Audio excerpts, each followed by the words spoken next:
Terima kasih Anda masih bersama kami. Pemirsa, Komisi Pemilihan Umum Nusa Tenggara Timur (NTT) akan menggelar debat kedua pemilihan gubernur atau Pilgub NTT 2024 malam ini di Kota Kupang. Dan untuk mengetahui bagaimana persiapan jelang debat kedua malam nanti, kita telah terhubung dengan anggota KPU Provinsi NTT Baharudin Hamzah. Selamat siang Pak Baharudin. Selamat siang, Mbak Tisra. Terima kasih sudah bergabung di ini siang bersama kami ya Pak. Pak, mungkin bisa dijelaskan Pak sudah sejauh mana persiapan pelaksanaan untuk debat kedua Pilgub NTT malam nanti? Apakah ada perbedaan begitu dengan mekanisme debat pertama? Ya, baik, terima kasih. Untuk persiapan debat kedua malam ini, persiapannya sudah sekitar 95%. Untuk metode debat teknisnya sama seperti yang pertama, kemudian yang diubah sedikit adalah berkaitan dengan sesi pendalaman materi dan sesi tanya jawab antara pasangan calon gubernur dan wakil gubernur.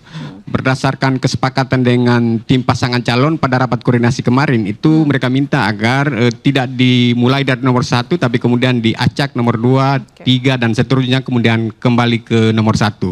Sedangkan secara keseluruhan metodenya masih sama, dimulai dengan penyerahan soal oleh tim panelis, kemudian pemaparan visi misi oleh setiap pasangan calon, lalu pendalaman visi misi, lalu ada sesi pertanyaan dan kemudian sesi closing pertanyaan sampai di sesi yang terakhir atau sesi yang ke-6.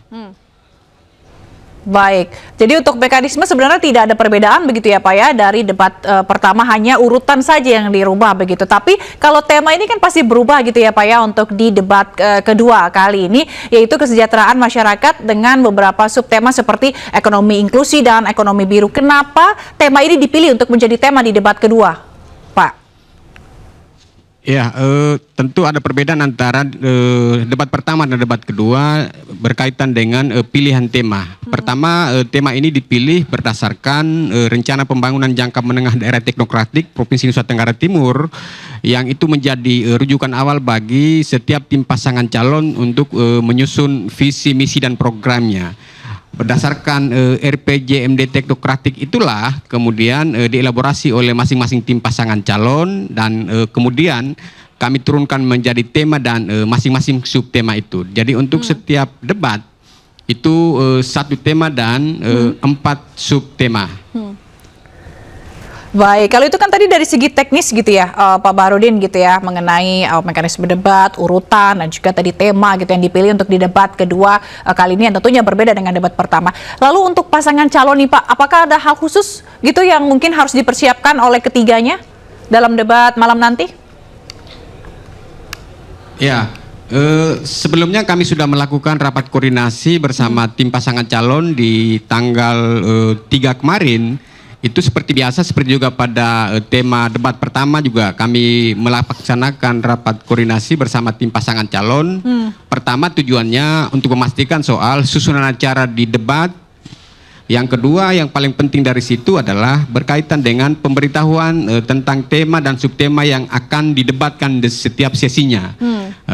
Tujuannya adalah untuk memastikan kepada tim pasangan calon untuk mempersiapkan diri berkaitan dengan tema-tema dan subtema yang akan mereka elaborasi ke dalam visi, misi, dan program mereka ketika penyampaian visi, misi, termasuk juga pendalaman visi, misi oleh panelis melalui pertanyaan-pertanyaan itu yang kami sudah sampaikan. Dan bagi pasangan calon ini kesempatan penting untuk meyakinkan kepada seluruh pemilih di Nusa Tenggara Timur, ada 3,9 juta pemilih.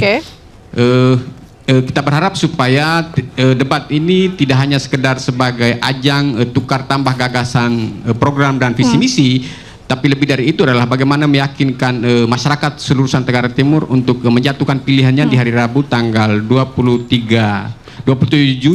November tahun 2024. Baik, kalau dari pantauan Bapak sendiri begitu ya sebagai anggota KPU melihat bagaimana sih Pak partisipasi pemilih dalam pemilu atau Pilgub NTT kali ini, Anda melihatnya seperti apa?